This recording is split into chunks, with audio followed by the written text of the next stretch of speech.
ചരിത്രത്തിൽ ആദ്യമായി ഇന്ത്യൻ രാഷ്ട്രപതിയുടെ ഔദ്യോഗിക വസതിയായ രാഷ്ട്രപതി ഭവൻ വിവാഹവേദിയാവുകയാണ്. വധു 74ാമത് റിപ്പബ്ലിക് ദിന പരേഡിൽ CRPF വനിതാ സംഘത്തെ നയിച്ച central reserve police force assistant commander Poonam ഗുപ്തയാണ്. രാഷ്ട്രപതി ദ്രൗപദി മുർമു വിവാഹത്തിന് അനുമതി നൽകിയതോടെയാണ് അപൂർവ വിവാഹത്തിന് രാഷ്ട്രപതി ഭവൻ പ്രധാനമായും സാക്ഷിയാവുന്നത്. രാഷ്ട്രപതി ഭവനിലെ മദർ തെരേസ ക്രൗൺ കോംപ്ലക്സിലായിരിക്കും വിവാഹം നടക്കുക. വിവാഹ ചടങ്ങിൽ ക്ഷണിക്കപ്പെട്ടവർക്ക് മാത്രമാകും പ്രവേശനം ലഭിക്കുന്നത്. എന്നാൽ ഇത് സംബന്ധിച്ച് ഔദ്യോഗിക പ്രഖ്യാപനം ഇതുവരെ പുറത്തു വരികയും ചെയ്തിട്ടില്ല.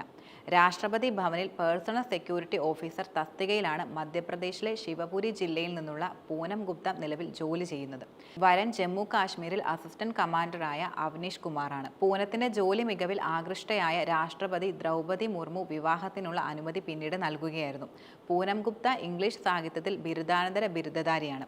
2018 UPSC CAPF പരീക്ഷയിൽ 81ാം റാങ്കോടെയായിരുന്നു പാസ്സായിരുന്നത്. അച്ഛൻ രാഘുവീർ ഗുപ്ത നവോദയ വിദ്യാലയത്തിൽ ഓഫീസ് സൂപ്രണ്ടായി സേവനമനുഷ്ഠിക്കുകയാണ്. ബീഹാറിലെ തീവ്ര നക്സൽ ബാധിത മേഖലകളിലും പൂനം സേവനമനുഷ്ഠിക്കുകയുണ്ടായി. പ്രൊഫഷണൽ ചുമതലകൾക്ക് പുറമെ സ്ത്രീ ശാക്തീകരണം ഉൾപ്പെടെയുള്ള വിഷയങ്ങളുമായി സമൂഹമാധ്യമങ്ങളിലൂടെ പൂനം ഗുപ്ത വളരെയധികം സജീവ സാന്നിധ്യവുമാണ്.